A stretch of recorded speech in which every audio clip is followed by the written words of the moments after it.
RK3588 and RK3576 are the hottest chips right now.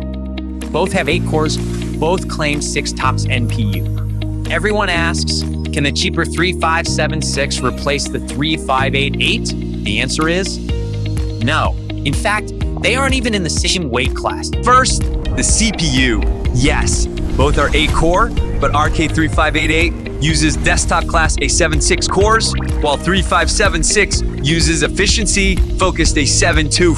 In benchmarks, the 3588 is 40% to 66% faster. As for the NPU, don't be fooled by the spec sheet. Both say 6 TOPS, but RK3588 has massive bandwidth advantages. It's the difference between running it and running it fast. The real gap, it's all about the GPU and expandability. The RK3588 delivers 60 to 120% stronger graphics performance than the 3576.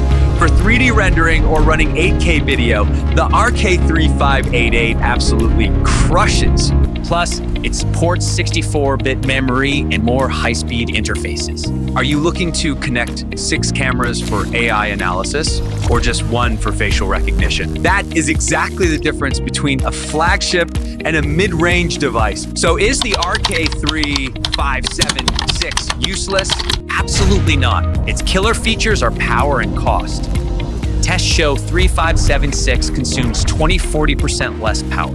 If you are building industrial gateways, HIs, or large-scale edge nodes, the 3576 is the true king of cost performance. To summarize, RK3588 is the flagship for performance limits, perfect for heavy AI and video tasks. RK3576 is the efficiency platform ideal for high-volume, cost-sensitive projects.